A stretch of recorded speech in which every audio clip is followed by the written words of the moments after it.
E sengo na baoyo bapetome na motima bamba te bango ka bakuma na nzaba.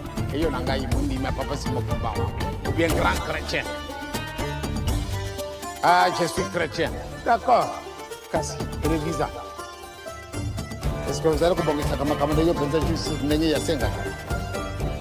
Soko tozala kubongisa ka ndenga izala kusenga na biswe.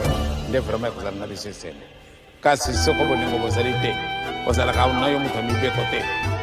Ndengi pe kusala kana yo musala te. Tokotanga Psaume chapitre 22 verset mibale kaka 28 à 30. Psaume 22 28 à 30. Mutu ya mukanda elobi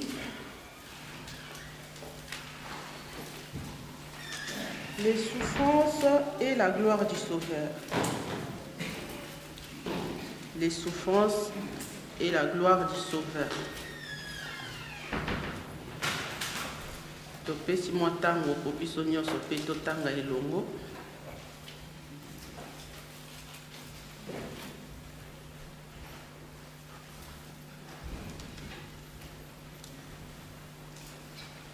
Tolobi Psaume 22, 28 à 30. Soki tomoni tokotanga na kombo tata mwana pe tata molimo santo. 28. Toutes les extrémités de la terre penseront à l'Éternel et se tourneront vers lui. Toutes les familles des nations se prosterneront devant ta face. Car à l'Éternel appartient le règne. Il domine sur les nations. Tous les puissants de la terre mangeront et se prosterneront aussi. Devant lui s'inclineront tous ceux qui descendent dans la poussière, ceux qui ne peuvent conserver leur vie. Na lingala elobi boye na kombo tata mwana pe tata molimo santo. Mokili mobimba ekokanisa Yawe ekomipesa epai na ye. Pe bituka nyonso ya bikolo ekongumbama liboso na ye. Pamba te Yawe azali mokonzi, azali kokonza bikolo. Bazwi nyonso ya mokili bakolia mpe bakogumbamela ye. Bato nyonso oyo bazali kokende na kunda, ba oyo bakoki te komibatela na bomoi, bakogumbama liboso na ye na kombo tata mwana molimo santo. Amen. Les 10 commandements. Alors Dieu prononça toutes ces paroles en disant: Je suis l'Éternel ton Dieu qui t'ai fait sortir du pays d'Égypte, de la maison de servitude. Tu n'auras pas d'autre Dieu devant ma face. Tu ne te feras point d'image taillée, ni de représentation quelconque, des choses qui sont en haut dans les cieux, qui sont en bas sur la terre, et qui sont dans les eaux plus bas que la terre. Tu ne te prosterneras point devant elles, et tu ne les serviras point. Car moi, l'Éternel, ton Dieu, je suis un Dieu jaloux qui punit l'iniquité de père sur les enfants jusqu'à la 3e et à la 4e génération de ceux qui m'aiment et de ceux qui m'aiment, de ceux qui me haïssent, et qui fait miséricorde jusqu'à 1000 générations à ceux qui m'aiment et qui gardent mes commandements. Tu ne prendras point le nom de l'Éternel ton Dieu en vain, car l'Éternel ne laissera point impuni celui qui prendra son nom en vain. Souviens-toi du jour du repos pour le sanctifier. Tu travailleras 6 jours et tu feras tout ton ouvrage. Mais le 7e jour est le jour du repos de l'Éternel ton Dieu. Tu ne feras aucun ouvrage, ni toi, ni ton fils, ni ta fille, ni ton serviteur, ni ta servante, ni ton bétail, ni l'étranger qui est dans tes portes. Car en 6 jours, l'Éternel a fait les cieux, la terre et la mer et tout ce qui est contenu. et il s'est reposé le 7e jour. C'est pourquoi l'Éternel a béni les jours du repos et l'a sanctifié. Honore ton père et ta mère, afin que tes jours se prolongent dans le pays que l'Éternel ton Dieu te donne. Tu ne tueras point, tu ne commettras point d'adultère, tu ne déroberas point, tu ne porteras point de faux témoignages contre ton prochain.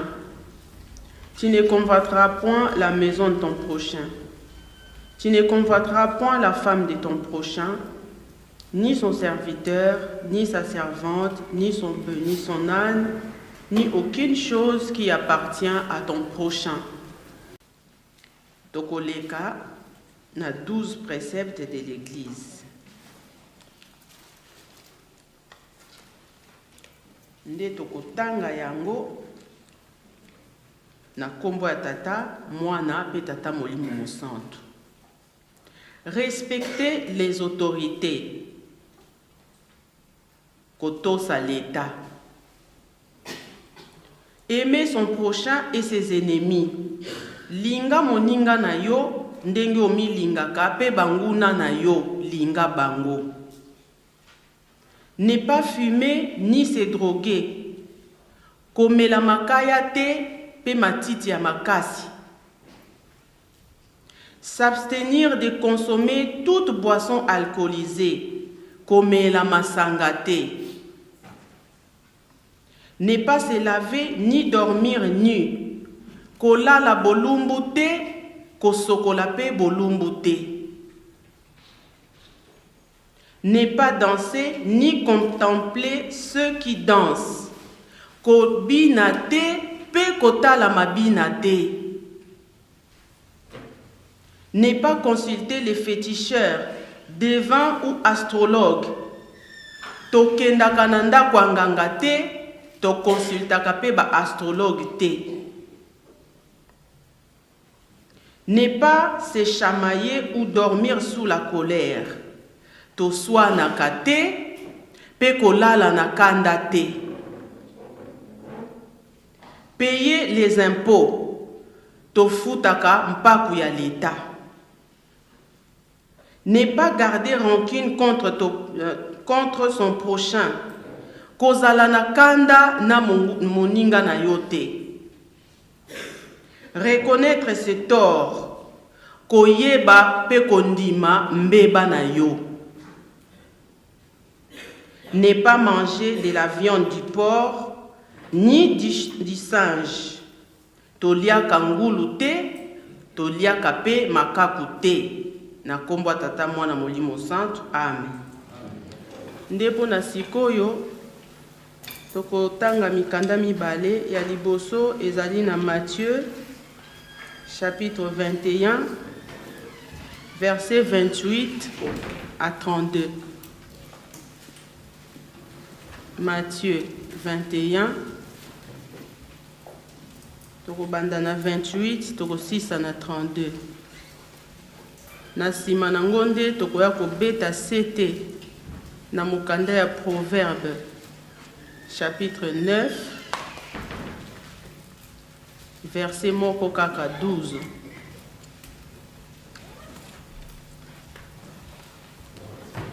Proverbe 9 verset 12. Na kombata mwana molimo santu. Amen. Tobondela.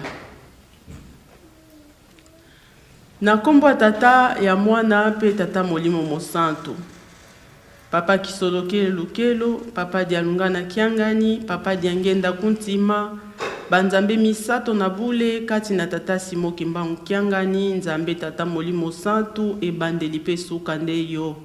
Mama mui lukia wanganzitani Marie, molobeli na biso ya libela pe ya tango nyonso to pesi bino merci. Merci pour na pema na bomoi, merci pour na santé, merci pour na possibilité, merci pour na ngonga oyo. Po mingi bazalaki na posa bakoma na esika oyo lelo bakokite. Papa yaka olata ngai, yo molimo mosantu kati na moto, yo ndete ya biso, longola bonzoto, tondisa biso na molimo po ete na mokolo mwa lelo tozwa oyo obongiseli biso tobika na yango po posa na yo eza ete tobika yango tobengi yo ebandeli mpe suka ya programme na biso okamba biso nyonso ya monguna ezala na nguya te likolo na biso biso tozala tango nyonso ya kotelema mpona kopesaka yo lokumu nzambe tata nkolo yesu mpe tata molimo santo amen. Na kombo ya tata mwana mpe tata molimo mosantu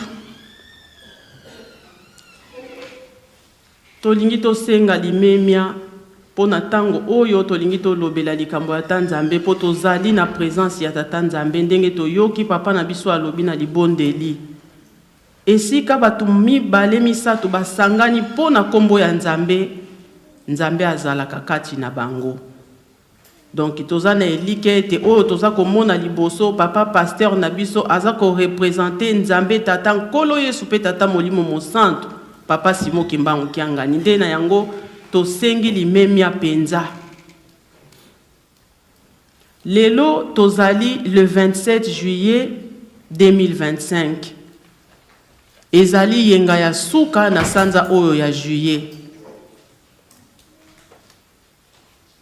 Sanza oyo ya juillet ebombi makambo minene na tina ya lingomba na biso.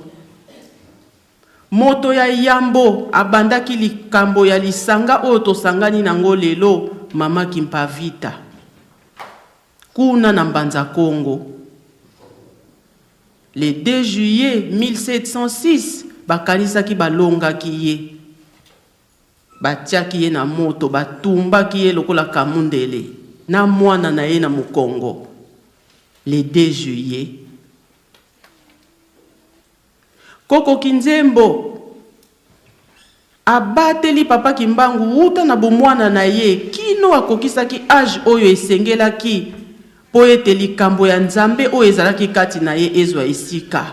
Kasi na 1921 bakangi ye injustement akufaki liwa ya pasi mutu aza liboma te kasi batubaka ye batonga ya bato ya maboma po soki abandi kozwa molimo wa nzambe balobaka ete azozwa liboma.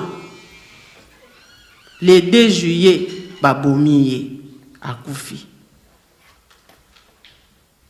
Le 17 juillet elobi nango papa na biso papa Elebe Kapalai na nkamba eluselemi ba nzambe misato bazwi balapi ndai balobi plus jamais ça ko banda na masumu nyonso ya koko na biso Adam na Eva tina ekeke na biso tangu tata molimo mosantu alingi abanda mosala na ye alobi na kosala na ba jeune yango wana bazwaki décision ya kofongola retraite pona nini pona kopetola biso kolongola biso na état brut kokomisa biso na état oyo bango moko balingaki pona biso pona komene à bien projet na bango bazalaki nango ya kosikola moto mwindo. Le 17 juillet 1972 retraite efongwami. Le 26 juillet ezali fête ya banganga nzambe epesameli mokumba wana na banganga nzambe ya mokili mobimba toyebi yango. Et le 29 juillet esika toza kokende na 2 jours awa kaka pona même procédure ya kobikisa moto mwindo ya kosikola mokili papa Diangienda kuntima ke kosopa makila na ye na lokulu banzembo toyoki yango muna menga twakudilwa toyeki nzembo bandeko na biso ba musicien babeti malgré ça na musique kasi toyebi yango. Lelo toye poto clôturer sanza oyo eloko nini tokobima nango na sanza oyo ya juillet ebele ya sacrifice ya bato oyo ebele ya bapasi ya bato oyo ebele ya bolingo na bango po na mutu akoma na capacité ya ko se sacrifier po na mutu il faut azala na bolingo na mutu wana il faut azala na considération na mutu wana. Soki nzambe azali na bolingo po na biso soki nzambe alakisi considération alakisi biso place oyo biso toza nango na motema na ye Biso en retour tozo kozong selaye nini. Likambo na likambo ezalaka na ebandeli, ezalaka na suka batata na ba mama. Kolala kolamuka eza habitude te. Esika to uti to yebite. Esika to komi tozo mona. Kasi esika tozo kende peut-être to kokozala na moi idée mais à 100% te to yebite. Est-ce que tu peux continuer kaka boye? Motuna ya Paul, apôtre Paul na ba Romain, est-ce que tu peux koba kaka kosala mabe po bolimbisi ezalaka kaka, ezalaka balimbisaka.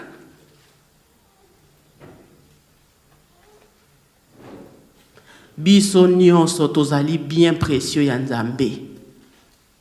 Tango tolobaka biso, tolobaka bakimbangiste te.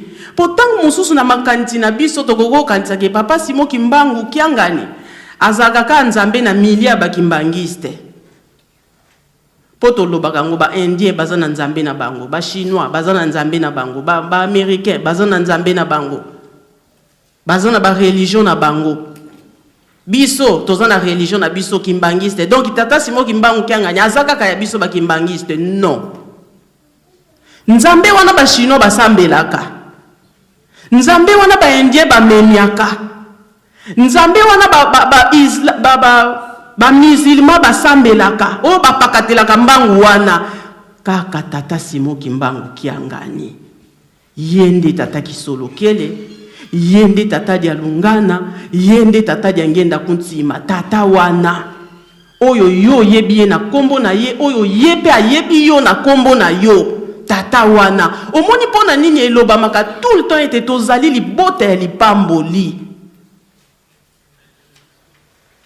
Pour grâce oyo biso tozana ngo bakoma biso na Bible soki toyebite biso tozana Bible. Pour nkolo Yesu alobaki molimo santo akoya ba mokili bakoyeba yete kasi bino. Na kati ya bino wana nde bakombo na biso nyonso tovandi awa. Na bakombo na biso bakimbangiste eza na kati biso. C'est de nous qu'il s'agit. C'est de nous que la Bible parle. Biso tokoyeba ye.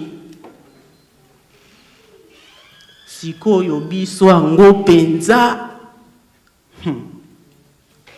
Mukande ya mibeko ya nzembo totangi eke biso musika te. Tomeka kotanga ngo lisusu po na bandeko toyaki veta.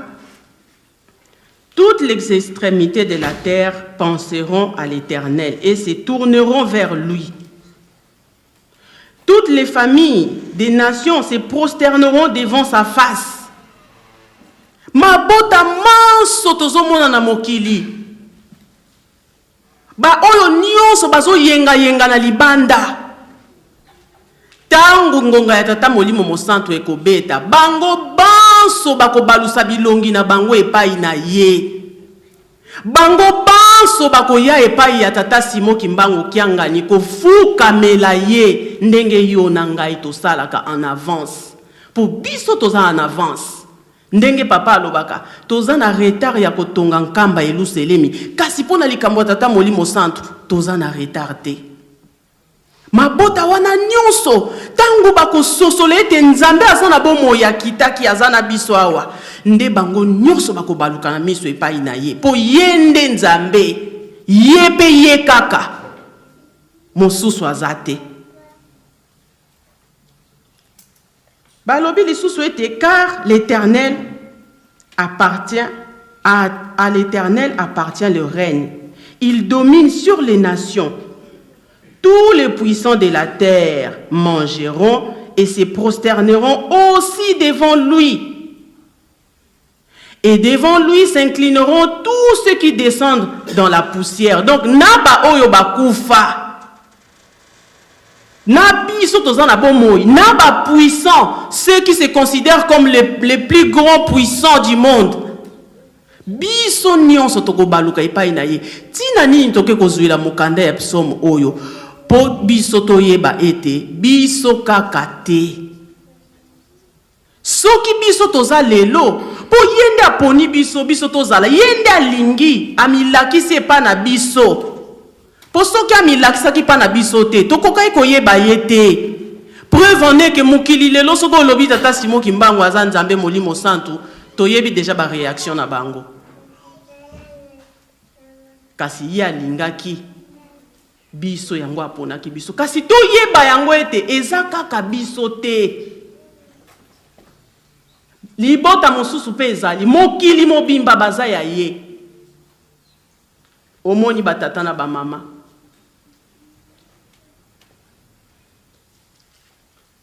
Totika kosala lofundo na mosala ya nzambe. Totika kosala négligence na kombo ya kimbangiste na ba privilège oyo tozwi na nzambe. Tozala conscient. Ba conscience na biso esala penza. Batata na ba mama. To maîtriser penza tina ya likambo oyo toyaka kovandela kaboye. Totika kozwa likambo oyo la légèreté, pasi ekoyela biso. Et pasi wana ezolobama eza adage te. Eza histoire te bazo betela biso ndenge ba betelaka bana mike histoire po kosa bango. Eza réalité makambo oyo ezokoya. Tosala attention batata na ba mama. Donc to linga te mabota manso bakoya na tata Simon Kimbangu kiangani po yende nzambe. Elaka oyo esika aza komema biso akokokisa yango na mabota ya mokili mobimba. Po ayaki po ya kosikola biso loposo loyindo. Tango akozongisa biso na esika na biso ya yambo. Nde akopesa biso nguya to tambusa mokili biso tokokende kote ya mabota manso. Tango bakoyebe ete papa Simon Kimbangu kiangani aza nzambe bakozala na posa ya likambo na ye ya matei oyo ya tata Simon Kimbangu ya histoire na ye nde na tango wana biso nde tata Simon Kimbangu akoutiliser pona mission wana yango wana omoni tina nini papa azo kopesela biso mibeko pona nini papa alingi tozala na botosi. Pona nini papa alingi tozala na bolingo. Et voilà pourquoi papa alingi totonga Yerusalemi na misala po mokili mobimba bakoya na Yerusalemi. E bongo na tina na mibeko na nzambe batata na ba mama. Likambo ya mobeko penza. Lingomba esi ekokisi 100 ans ya kote ya biso mibeko. Mutu moso akoloba bongo ngana kokisi 100 ans ngana zana 100 ans te mais mbula oyo osali na lingomba wuta 1985 to bandaki kote ya mana mibeko kotanga mosusu akoloba bongo na 1985 na boza maki ata obota makite tango obotami okoli soki okolaki okotaki na lingomba na mbula nini yo mutu ozoyeba biso ba jeune biso bato batembe. Biso ba jeune, biso bata ba question e belé.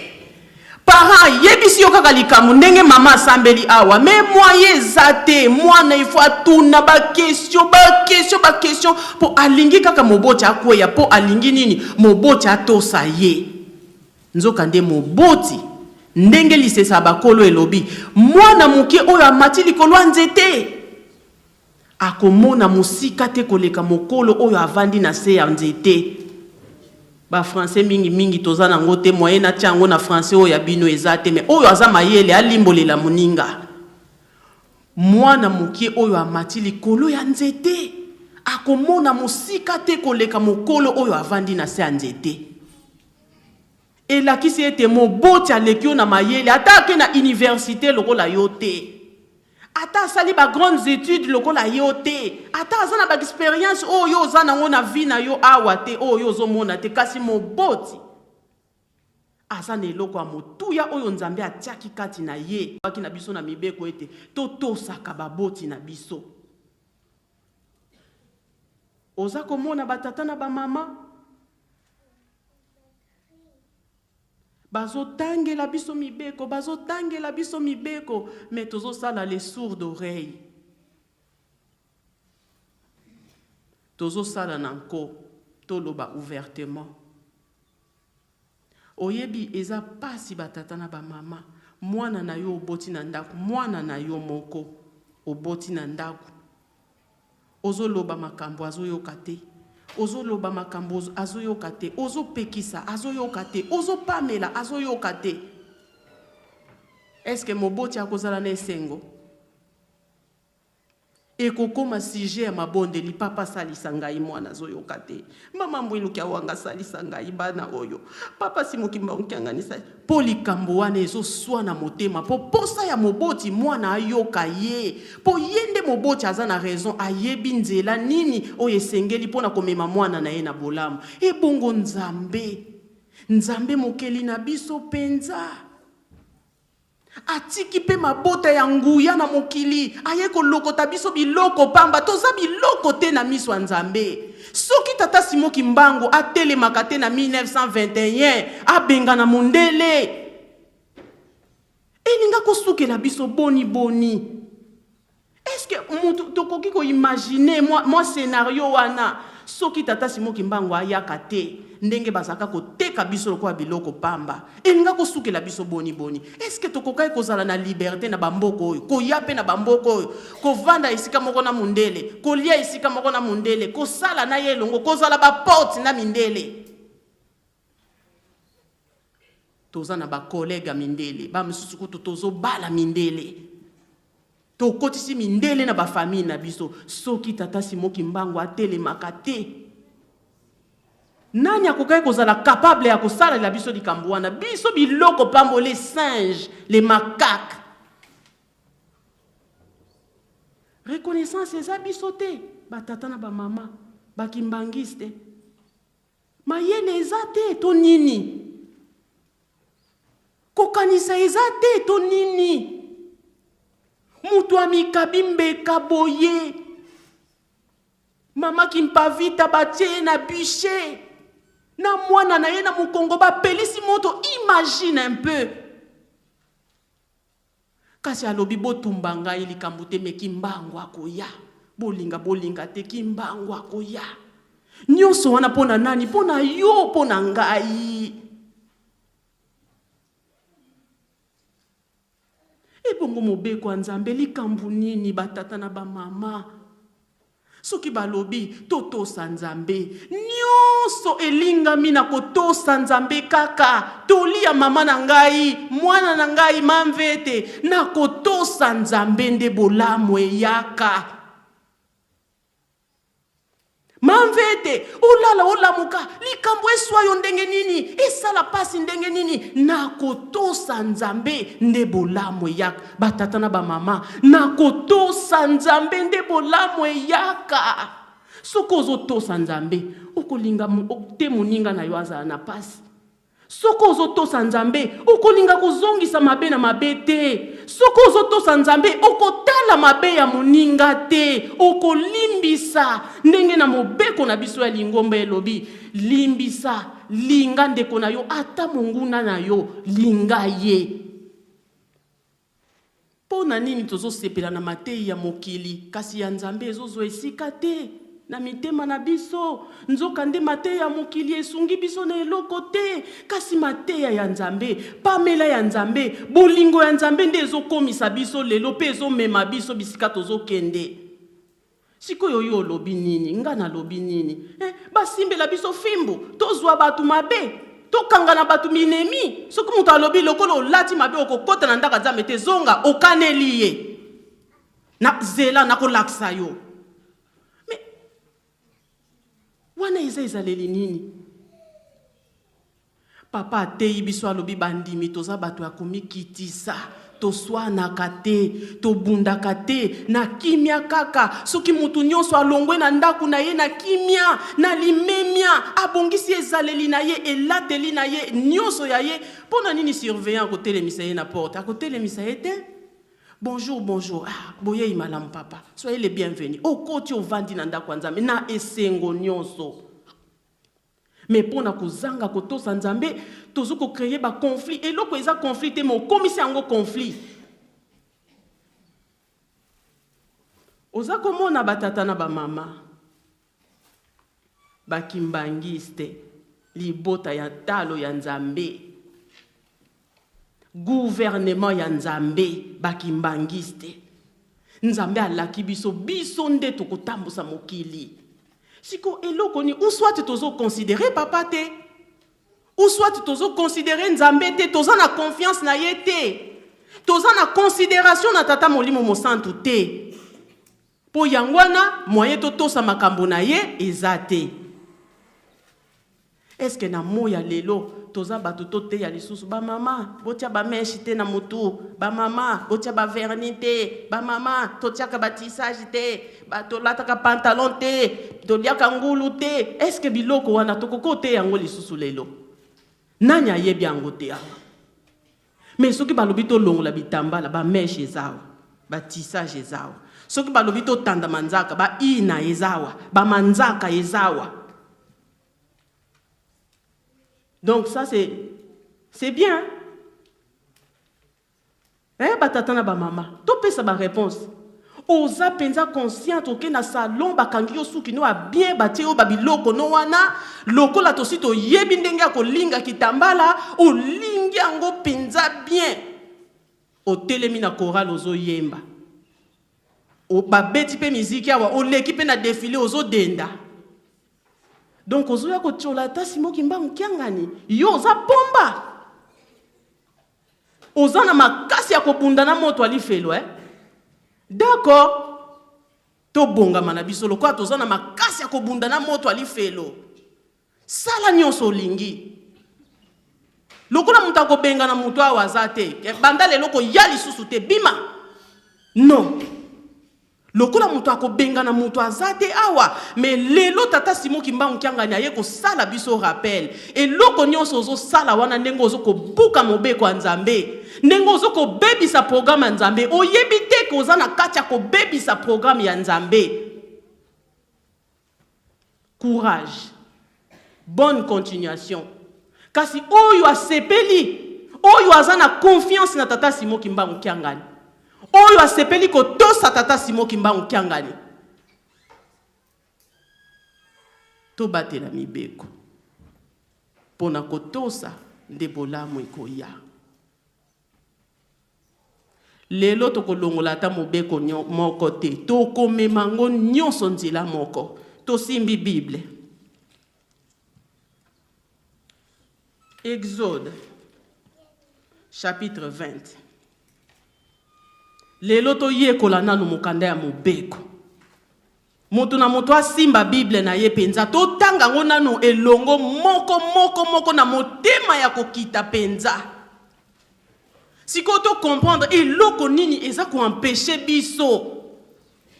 Nzambe ateyi biso, alakisi biso, ayebisi biso na liboso esika tozo kende. Ayebisi biso nini ezoya, ateki biso plan na ye alobi bana na ngai, posa na ngai na ningisa mokili. Bitumba o nyonso bozo mona bo banga te, bo salanga confiance. Toyoki bande kwa jete ki bayembi nzembo. Mvita ya kala kuzulu, ikulu mukini vanza, kasi bakia solwa, lusia ndama. Nunga kaka tununga mumvite yi. Tokolonga na nini na mibeko. Ale mobeko aliboso. Tobandi. Nazali, avant na Nzambe apesa mibeko, a rappele biso o ya zali. Nga nazali Nzambe na yo. Nga mutu na bimisa ki yo na mokili ya Egypte esika ozalaki bowumbu. Esika biso tozalaki na bowumbu ya mindele. Esika bazalaki ko maltraiter, ko massacrer, ko malmener biso. Biso kutute, bakoko ya bakoko na biso po depuis 1887. Nde tangu wana tata Simon Kimbangu a botami, tangu wana nde batiki la traître négrière. Pona nini po Nzambe mokolo libote ya bato mwindo akitaki na se, tangu wana nde ko makambo akoteka moto mwindo eyaki kozwa fin. Esiko banda tangu wana bakoko na biso babotamaki wana na 1800, bazalaki avant 1880 wana. Depuis année oyo le roi Léopold II na Belgique 1885 wana bakangaka likambo na bango ya kokabola Afrique babandi ko sasa biso kwa mayebo na zamba. kino tangu lelo biso toza 40e génération. Na 1885 wana bakoko na biso atangu wana bazalaki 40e génération. Nzambe a rappelé biso alobi ete ngai mutu na bimisa ki bino. Ngai mutu na longola ki bino na boumbu yango wana boko zala na nzambe mosusu liboso na ngai te. Okozala na nzambe mosusu liboso na ngai te. Nzambe mosusu eza nini? Eza magie, eza franc-maçonnerie, eza balinete ya magie, babiki ya magie, bamouchoir ya magie, banzela nyonso ya magui oyo tozoko sala pona koluka nini, pona koluka mbongo. Mbongo eza nini? Kimokili. Kimokili eza nini? Bonzoto oyo papa alobi ezala moke. Nzambe mosusu eza nini? Bondoki. Na moyo vandi ozotala lokola mutu kasi na butu obimaka maseke, obimaka mokila. Okenda kopumbwa koluka kopundisa bana ya tata Molimo Santo, kopundisa tata Molimo Santo, kobebisa programme ya tata Molimo Santo. Bandoki. Tozape mayele te bandoki yango soki bazawa bazoyoka. Tozape mayele te. Po lelo soko kufi na yo Satana bwakisi yo. Po alingaki kaka abebisa eloko ya bonzambe ya motuya oyo eza kati na yo. Po nzambe atia eloko ya motuya kati na moko na biso ndenge tozawa. Oye kovanda na ndako ya nzambe loko ya mondimi. Pona nini oye bolumbu te? Pona nini oye na maseke te? Po toyebaka yo oza vrai pomba. Omoni? Tobata mina bilamba ta Molimo Santo. Toye na ndako ya nzambe loko ya bandimi. Ça sert à quoi? Banzambe mosusu. Papa pekisi tozala na banzambe mosusu te. Okokumisaka banzambe wana te, aboyi. Bikeko wana to bililingi wana ya biloko wana kosalela yango te. Okogumba mela pe yango te. Ngai nzambe na yo nazali nzambe azuwa na kopesa etumbu. Est-ce que oza sûr que etumbu nzambe osi ozwa te? Ndenge yo cholaka nzambe, ndenge yo bebisaka lokumu nzambe, ndenge yo kangama na banzambe ya mikie ba péché mignon. Ngai penza baloba na bango mais maquillage nga penza na maquillage ekosimba te. Pardon. Nga penza na persil, soki persil nga penza soki ba pekisi ekosimba te. Nga penza na lela na nga ba ambiance loyenge. Na bimate jamais nga ekosimba te. Dimanche na okena nga ndaka nzambe mais faut na que ça non viva. Il faut to vivre. Wana enseignement ya mokili. Ngai jeune boye, jeune bien boye, ya swag boye. Ndako nzambe ezela dimanche toroke. Baluka ntintani, toroka bambongo toroke otia osimba. Batata na ba mama. Totika kosakanela nzambe. Soki tozana posa ya kozala bana na ye penza, il est encore grand temps toto ça y est. Apekisi alobi to gumba mela banzambe mosusu te to sambela ngo te po nzambe ndenge aza nzambe azuwa azape zuwa po na biso bana na ye te po na bana nanga na lingi tasha mabete na bisika ona bana nanga fu bakende te kuna yango eloko papa diangenda atiaka mutuba kata na 1991 lors ya pillage soki botamboli na ba prison botikali ko mona ataki mbangiste moko boya ko katanga mutu. Papa Diangenda tiaki mutu na ye en jeu. Parce que azalaki na confiance ya bana na ye ayebi ke ndenge na te la kabana na ngai bisika oyo bana na nga ba ko se retrouver kuna te. Et puis esalamaki bongo. E bongo na mokolo a lelo. Nini ezo pekisa biso pototo sa nzambe. Okotanga kombo ya Yawe nzambe na yo na makambo apamba te. Est-ce que toza sûr? Langage mosusu ezaka ya koloba te. Misu na biso eza langage. Kolata na biso eza langage mobimba. Okoti na ndako na yo olati uniforme na yo tango bimi c'est tout un langage. Tango zo lata elamba ya mondimi. Est-ce que oza sûr kolati elamba ya mondimi ya tata Simo Kimbangu na solo? Tango lati zunganisa na yo, o lati teni na yo abonganga nzambe to elamba na yo akoreki to ya afki to ya jeteki, ya bandeko afaki to ya bafliki to ya ba pied gauche, ba mama protocole, ba tata, CPK, bandeko ya scout, biso nyonso, bandeko ya presse. Tango lati elamba na yo ya uniforme, obimi na ndako na yo ozo ya na ndako nzambe. Est-ce que vous assure que na lati elamba o na bosolo, nazo mérité kombo ya kimbangiste? Otangi yango na pamba te. Motuna kanisa mokolo na sabata pe obulisa yango. Oh, mokolo na sabata na Yahweh, mokolo na sabata na Yahweh. Okosala mosala mokolo na yo motoba pe okosilisa mosala na yo nyonso. Kasi mokolo na sambo ezali mokolo na ngai Yahweh nzambe na yo. Na mokolo wana okosala mosala ata soko mokete.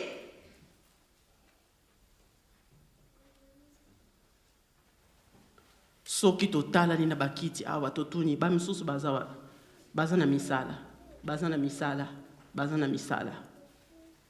Totosi nzambe. Oh, yo pozo loba kaka, oyebi mboko yo te, kayu ndenge ezalaka.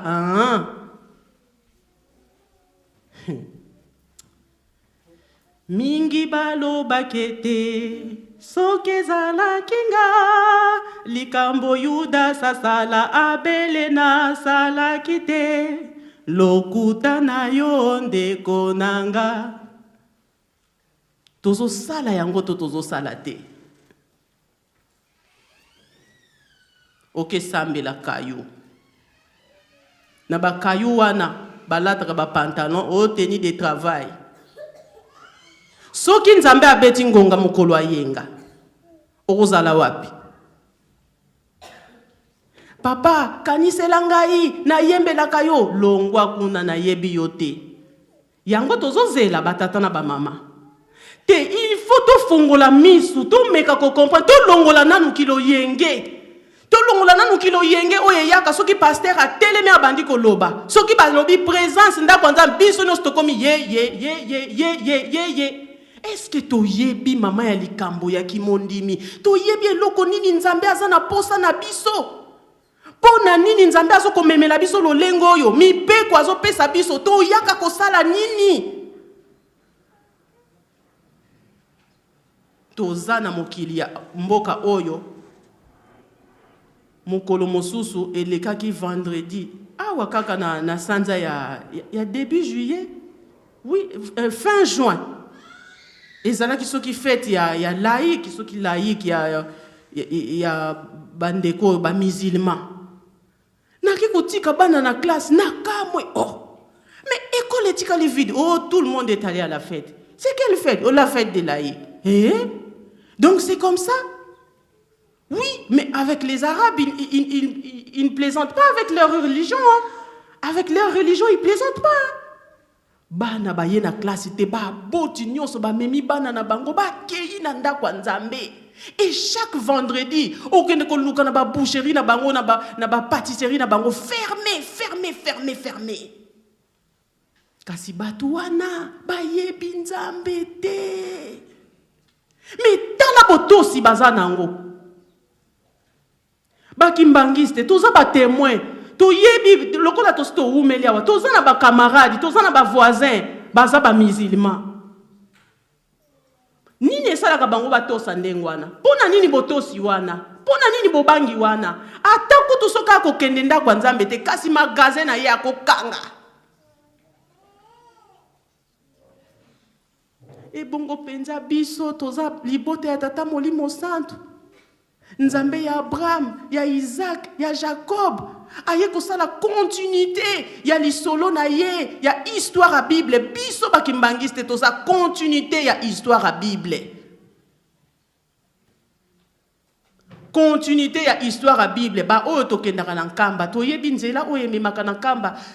Kinshasa tokati komi mbanza ngungu. Tango tozwaka nzela ya mbanza ngungu, ekendaka kosukela wapi nzela ya mbanza ngungu wana? Ekendaka kosukela na rond-point ya mausolée.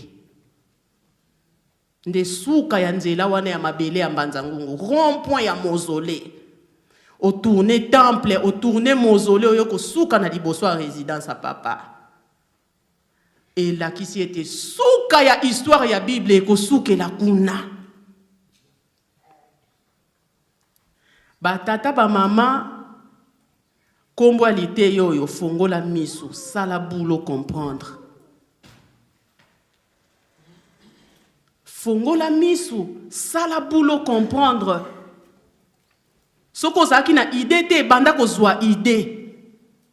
Soki bato bazo bayebi nzambe te bazo tosa ndengwana. Sikoyo biso liboto yo nzambe aponi tozo sala sabotage. Oye na ndako nzambe okoya komilakisa epa pasteur po amona yo penda so pendenge nini wana neti ka kozo tia mutu musapi na munoko po aloba. Bino mutu bote akamibeko ngaye yo te yanga natala. Oh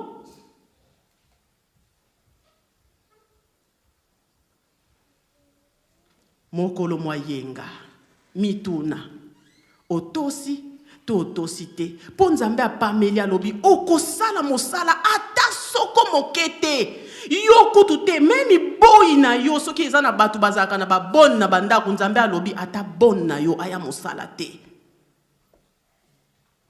Est-ce que tozoko imaginer ampleur ya likambo oyo? Nzambe avandi na kiti na ye na nkembo asoko zela bino nyonso ya yebo ya kokumisa ye kasi yo lobi papa zela na ke kayo na ke luka mbongo ntintani tozo chola nzambe o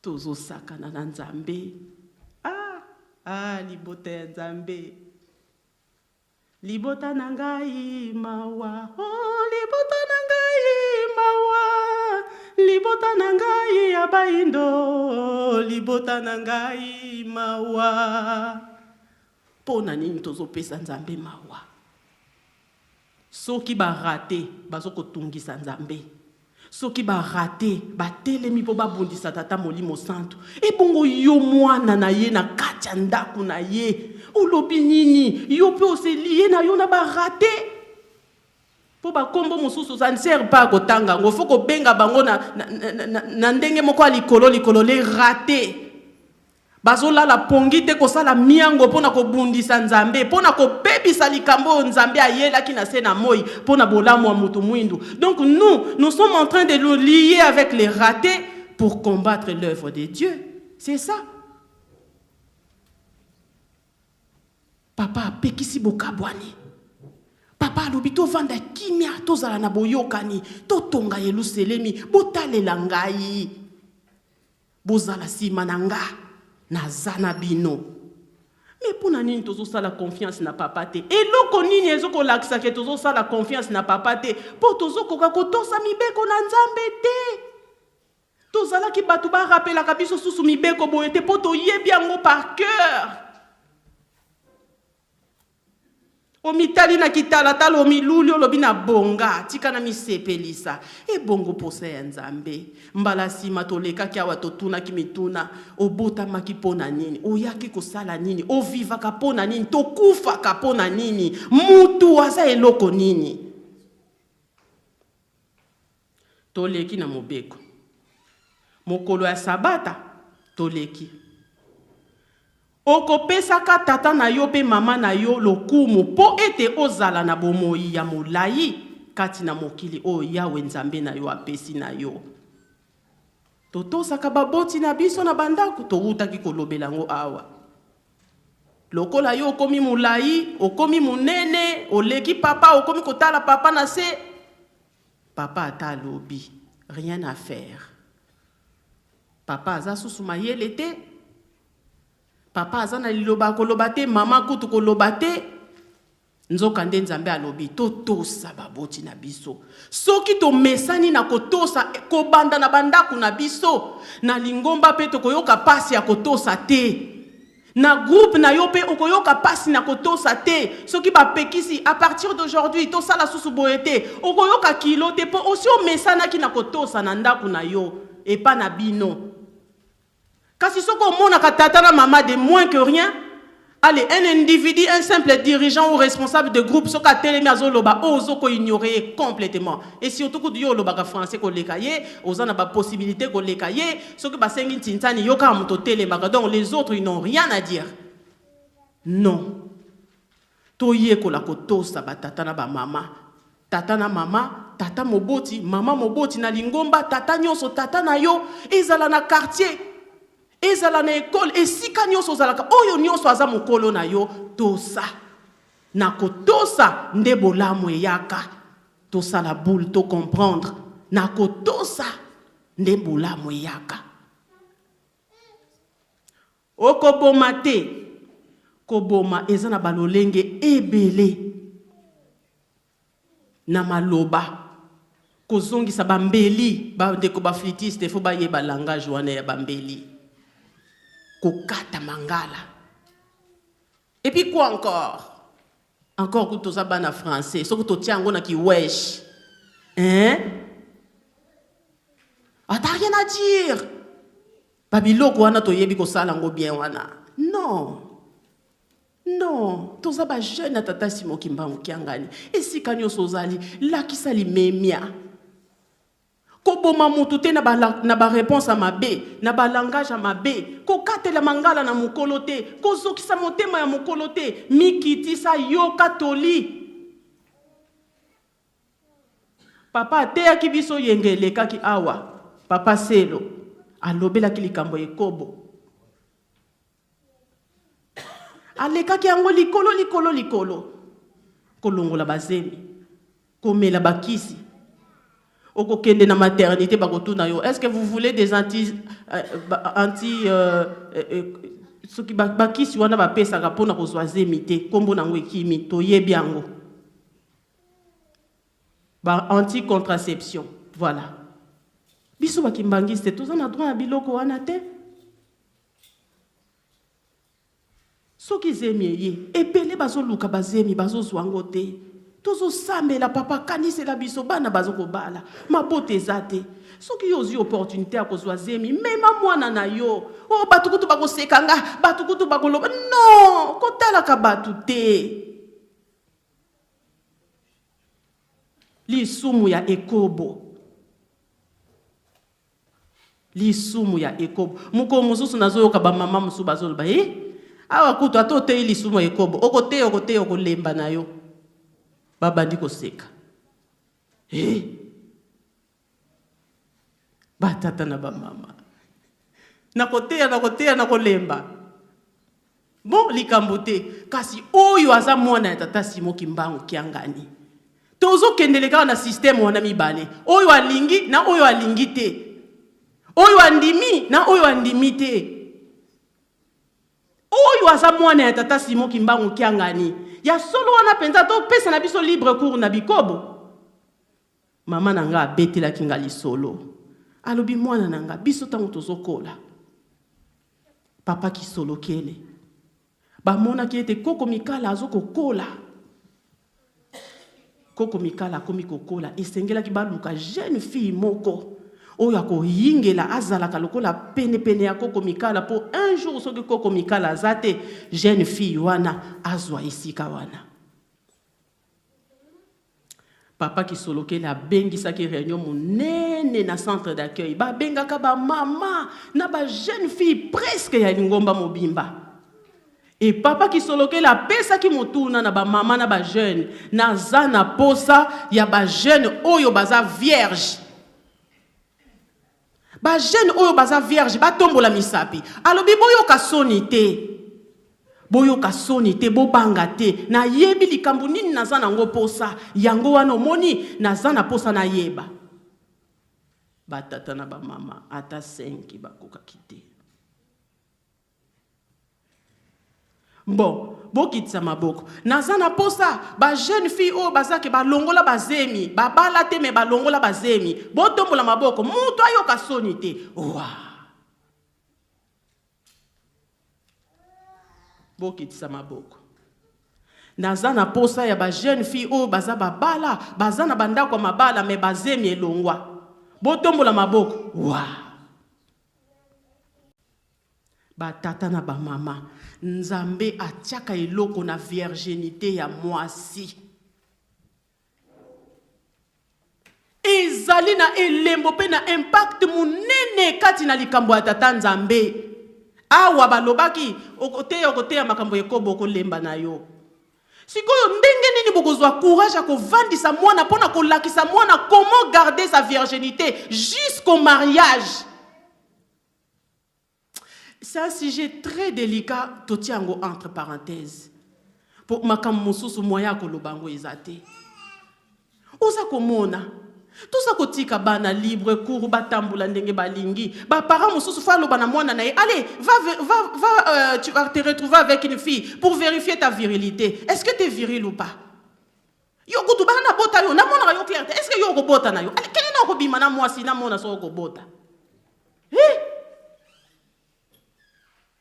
Ba tata na ngai ba mama na ngai wana tozo salela nini kipoto kimokili to kitata simo kimbango kiangani ko sala ekobote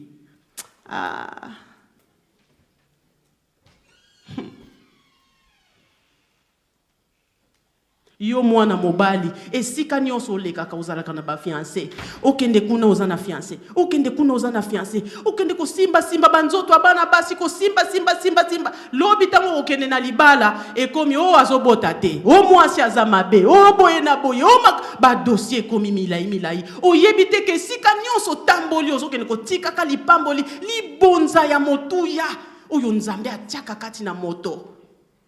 Sakaneli nzoto na yo, sakaneli. Après, oke ko vanda na libala.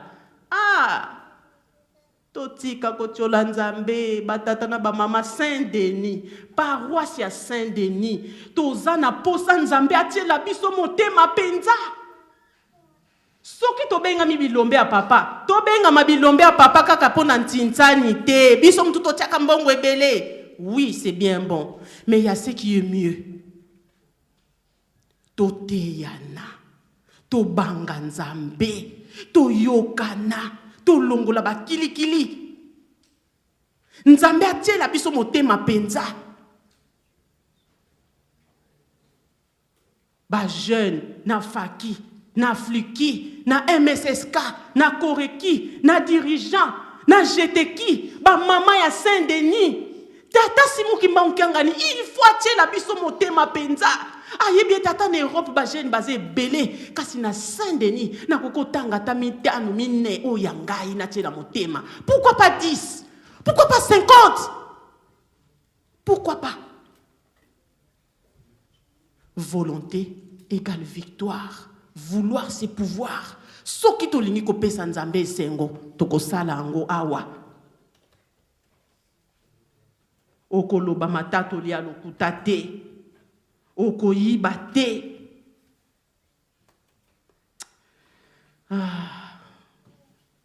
Tolinga nzambe batata na ba mama.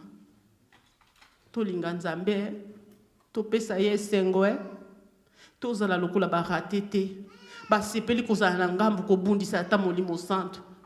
Biso topesa nzambe sengo. Omoni pona nini yango toke kotanga mokanda na biso ya Matthieu. Lisese oyo papa Simo Kimbangu kiangani nda atangisa ki yango na nkamba le 21 juin.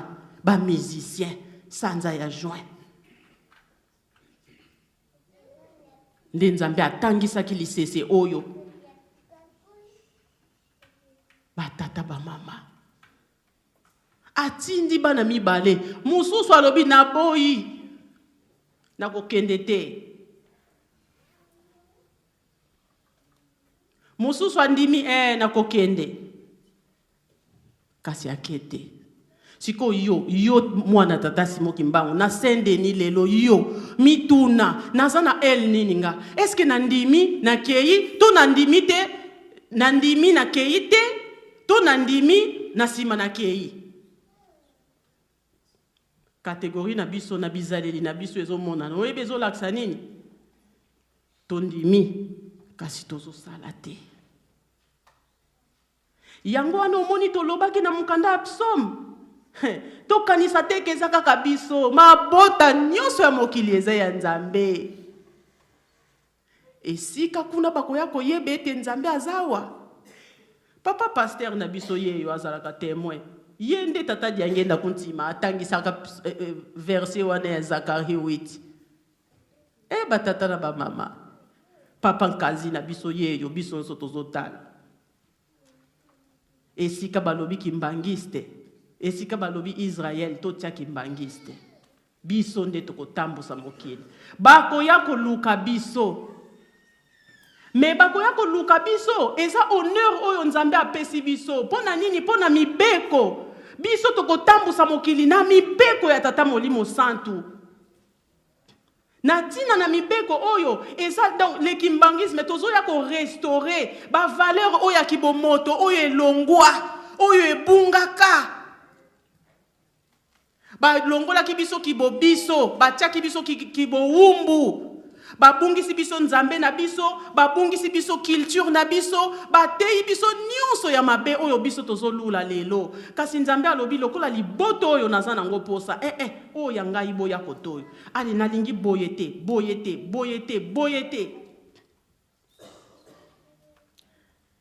Mibeko ya lingomba. Toto sa leta. Yo tosaka leta awa na mboko tovandi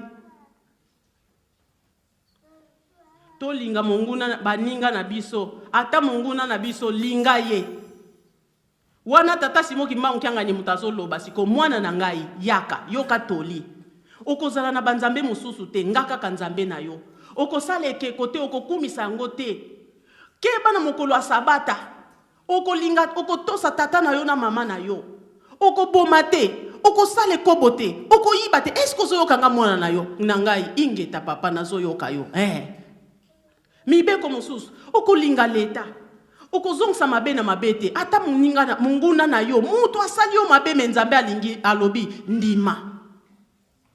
Nani wana komi na point wana?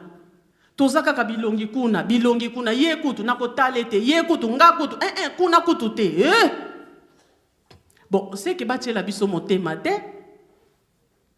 Batata na ba mama. Mama alikambo tokoke nango na matei na biso alelo. Kotosa nde ememaka bolamu. Na kotosa nde bolamu ekoya.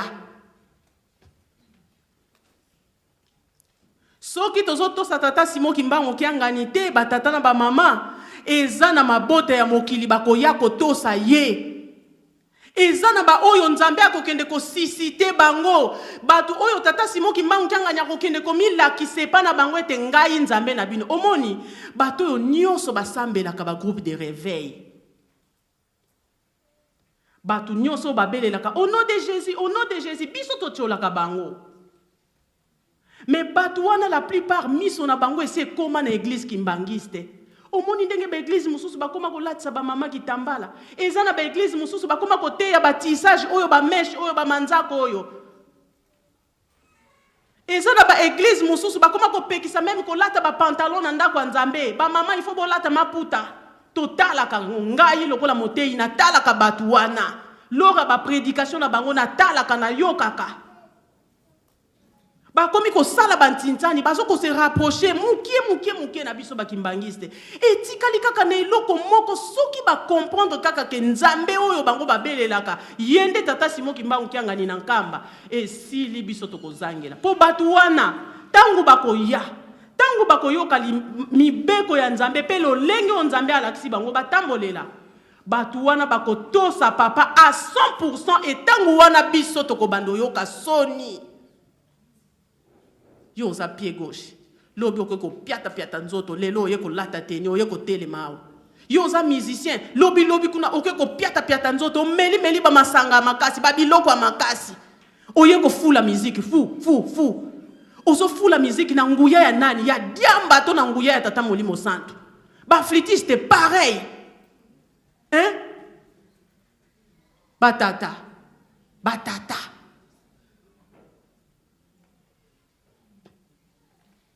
ba mama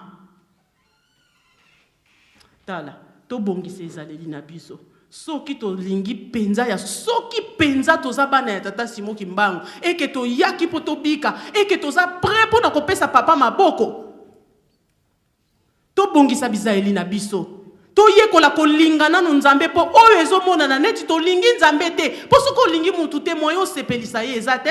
Pourquoi est-ce que je vais faire plaisir? D'ailleurs je l'aime pas, je l'apprécie pas. To banda ko bongisa nanu bizaleli na biso toto sanzambe soki te ba oyo bakoya kotosa ye à la perfection.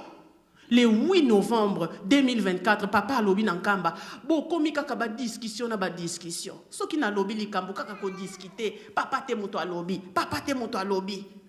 Ah! Na tindi bino bo lataka uniforme, na yebi po na nini nazotinda bino, bo lataka uniforme chaque dimanche na ndako nzambe. Na yebi nazomona oyezo ya. Ayembisaka nzembo na jeteki ya tumini makesa mameme na yeno wa luki luenge la ebana. Donc tolingi à chaque fois papa soka lobi likambo apesa biso explication. To banda ko demander papa to banda ko tuna ye ba demande d'explication. Batata na ba mama. Toto sanzambe. Mokili ekoya. Batouana bakoya ko to sanzambe. Papa pasteur moko moi entre parenthèses, papa pasteur moko tozo talaka na YouTube Kikonga Joseph, papa wana auta ki na groupe de réveil. Asali 32 ans ya service na église de réveil. Tata Simo ki mbangu kiangani tata diangenda kuntima bakenda ko bimela ye. Tala tata wana nenga soko te ya bonzambe ya tata Simo ki mbangu. Akoti sikutu na bandimi na église kimbangiste. Pona nini? Po papa wana nzambe tata molimo santu ye moko ake kozwa e baza ebele ya lolenge wana. Baza ebele. Siko biso tokotika la kaka na nzoko na ngai. Lisesi ya nzoko na ngai to yebi yango ya nzinzi na nkusu. Nzinzi na nkusu basala ki boyoka ni nkusu na yebite na français soko balobaka nini. Na yebite. La mouche. Hein? Nzinzi balobaka asticot voilà. Donc la mouche et l'asticot. Balobi to kosala chasse biso mibale. Photo yokana. Nani akokanga nyama munene. Ba koti na zamba ba chasse bango mibale na effort na boyokani na bolingo ya bakangi nzoko. Ba ko isi nzoko bu. Et comme itango ba partager nzinzi alingite. Non, Oko Simbate. Non. Mais c'est à nous deux. C'est vrai qu'on a fait la chasse, nous deux, nous devons partager. Non, c'est à moi. Bon, Astiko a tiki est tranquille. A koti na kati, a boti bandekone, a boti bandekone. Ba bandiko lianzo kona kati, balie. Mais la mouche, banda tika laika likolo alobaka, c'est à moi. Nzoko nangai. Donc, biso bakimbangi c'est tolingi to tika la lokola ba mouche face à l'asticot. Batouana o bayebi papa te lelo lobi tangu nzambe ko kene komi monisa. Mukolo mususu na kota hôpital na kutana na salle wana batiaki ngai maman moko ya haïtienne. C'était une grande dame, une vieille dame déjà. Elle avait entre des 72 ou 75 ans. To bandi ko beta moi li solo ti to koti na li solo tata Simo ki mbangu na meki ko kende na moi musika alubi ma fille mon enfant je connais toute cette histoire là. J'ai vécu l'esclavagisme. Mes parents ont vécu l'esclavagisme. Mais on a toujours demeuré dans la foi que ce Dieu noir là qui demeure quelque part, un jour il se souviendra de nous et de nos enfants. Ozo komona batata na ba mama. Batu bazana kondima baza ba misusu baza perdu beba mususu ba vandi kaka na kimia na bango po baluka kanzambe wana balelaka bakumisaka ye dans l'ignorance ba yebi ete e bongo mukolo bakoya koyeba ke nzambe yeyo elobi nango bandeko nanga koreki nzambe yeyo oh papa toyoka posa ya kosepelisa nzambe toyoka posa ya kobika toyoka posa ya kosala bolamu totika kopesa nzambe mawa sanza oyo ya mois de juillet pasi na bango nyonso oyo po ete biso tokoma bato munene à travers biso bangengisa mwinda na bango na mokili. Siko soki biso tozo négliger. Papa akomi konyonga na konyonga. Auti ko yembisa nzembo awa na chorale dirigeant. Na dimanche oyo ya le 22 juin wana. Mangez, buvez, faites tout ce que vous voulez. Mais n'oubliez pas, je tiens ma promesse. Je veux réagir jusqu'au bout de ma colère. Donc il y a solo penza biso tozala na biso ba victime ya kanda ya Nzambe. Biso oyo to vandi na ndako ya Nzambe to lié na tata na biso atei biso alendisi apekisi apameli. Ya solo wana ba tata na ba mama ba kimbangiste. Bana ya Saint-Denis. Nzembo ya bandeko na biso ya CPK bayembi na deuxième tour awa. Nzambe tata Simon Kimbango balonga kayete. Bana bo pesa nga mitema na bino. To pesa tata mitema na biso. Ata Satana za kopela. Non, Satana koki kolonga Nzambe te. Et puis oyo nyonso tozo mona yiki wana. Eza ya biso te wana etali Nzambe. Ba rate oyo bazo telema kobundisa Nzambe. Otoko sala boy. Nzambe balonga kayete. Papa alobaki aza pose. Biso to sala parna biso to saye. Kaluvonga nini tuko balongo Mana mabikulwa kwa ntumbwa lutala malungane Luyindula Mana makala musodoma Yegomora Luyindula mpe mumbandu ya Noa batu mamako Bukanisa oyo elekaki na tango ya Noa na tango ya Sodome na Gomorre ba lokola batinda makite babika kite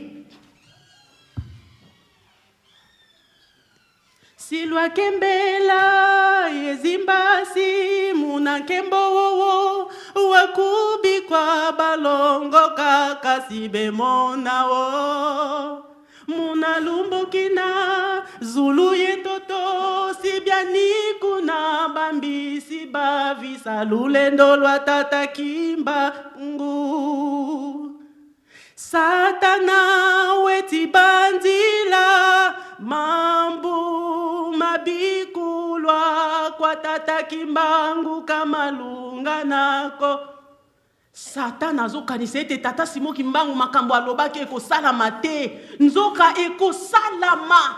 Akokufa soni kotala bana ya Nzambe. Makambo nyonso tata Kimbangu azokobongisa kokokisa. Satana akomona yango na miso barate. Tozala barate te bana ya tata Simon Kimbangu kiangali. Paroisse ya Saint-Denis. Tozalaki awa na lokutakanu makambu papa Rufe alobaki pona likambo etali kosomba esika papa Simon Kimbangu kiangani alobaki na ye bino boluka kaka esika bosomba bomitungisa te pona kotonga nga na yebi banani bakotonga yango soki bazosenga biso ekateli tozoyima toyebi banani bakoya kotonga yango Soki papa alobi à partir à lelo ntintani eza susuté. Toko salani. Toko bunda. Loko to mesana ko discuter. Papa te muto alobi. Bana ya Saint-Denis tala toli papa yeli biso mokolo malelo. Nakotosa ndebola moyaka. Soki tokotosa te mokili mobimba eko yana tata Simon Kimbangu kiangani. Totindami kasi tondimi ke papa toko sala me tozo sala te ba oyo baboya ki na bango tata Simon Kimbangu ba oyo baboyi na bango kondime te Nzambe molimo santu ye wana tangu bakoya kozwa bososoli bakoya kotinda mela papa koleka biso tangu wana tokoyoka soni est-ce que tolingi bongo tosilisi na kombo ya mwana molimo santu amen totelema tobondela. Prions au nom du Père, du Fils et du Saint-Esprit. Notre Père qui es aux cieux, que ton nom soit sanctifié, que ton règne vienne, que ta volonté soit faite sur la terre comme au ciel. Donne-nous aujourd'hui notre pain quotidien. Pardonne-nous nos offenses, comme nous pardonnons aussi à ceux qui nous ont offensés. Ne nous soumets pas dans la tentation, mais délivre-nous du malin, car c'est à toi qu'appartient le règne, la puissance et la gloire, au siècle des siècles, au nom du Père, du Fils et du Saint-Esprit. Amen.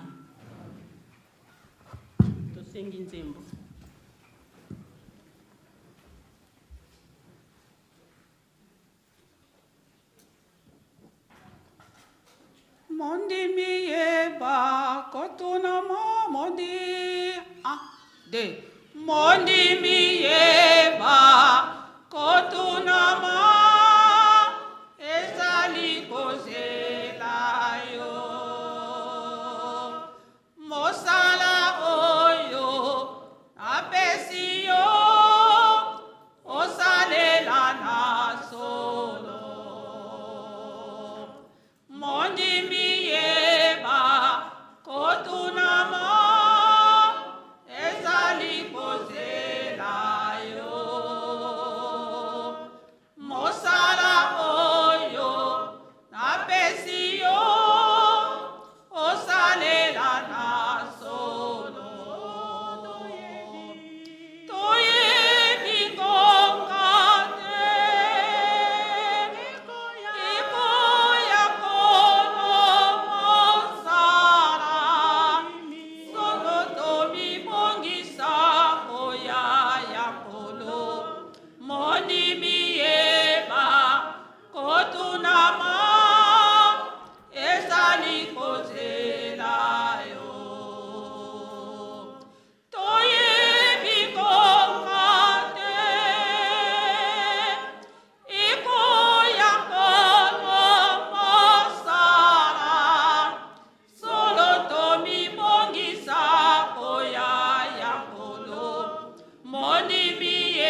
sengo na baoyo bapetome na motima pamba te bango ka bakoma na nzaba eyo na ngai mundi ma Papa Simon Kimbangu ou bien grand chrétien. Ah, je suis chrétien. D'accord. Kasi révisa. Est-ce que vous allez kubongisa kama ndio penza juice nenye ya senga? Soko tozala kubongisa ka ndenga izala kusenga na biso nde vraiment kuzala na biso sene. Kasi soko bolingo bozali te. Ozala ka unayo mutu mibeko te. Ndenge mpe kusala kana yo misala te. Ah. Ozali na posa ya ba message ya ba papa, ozali na posa ya banzembo na biso, ba mateya oyo eko contribuer na kondima na yo. Kende ko s'abonner massivement na chaîne na bino ya sika AK21 officiel. Wana ezali chaîne ya YouTube et ko s'abonner pe na AK21 Kimbangu World na Facebook esika nini to ko sala ka partage ya ba information ya lingomba à travers le monde. Ozali na Beni, ozali na Gemena, ozali na Europe, Asie, Amérique, Océanie, contactez biso na ba numéro na biso, pesa biso ba information, toko balancer yango na ba chaîne na bino oyo tozali koloba AK21 Kimbangu oyo ezali moko ya ba outil ya communication oyo tozali ko travailler. Objectif na biso ezali nini? Objectif na biso ezali tokomisela bino ba information ya lingomba, tokomisela bino ba message ya papa, tokomisela bino ba nzembo oyo ko contribuer na kondima na bino oyo ekotia bino na kati ya unité ndenge bateyaki biso epai ba papa misato. Donc pour s'abonner pour être bopesa biso makasi ya musala oyo, pour s'abonner pour être bo encourager biso ya ko continuer ko œuvrer ko sala musala oyo ya promotion ya lingomba, ko sala musala ya promotion to ya ba valeur na biso na Afrique. Lingomba na biso ezali moko ya ba valeur moko primordial na kati ya Afrika. Yango bosunga biso na ko partager ba émission na biso, bosunga biso na ko s'abonner na ba chaîne na biso et puis bosunga pe biso na ko like pe bo commenter na ba publication auto ko sala la cabine. Abonnez-vous sur AK21 officiel pour recevoir plus les informations liées aux activités du kimbongisme. Le message de Papa Simon Kimbangu Kiangani, le message des trois voilà, le cantique de l'église et les différentes prédications. AK21 officiel.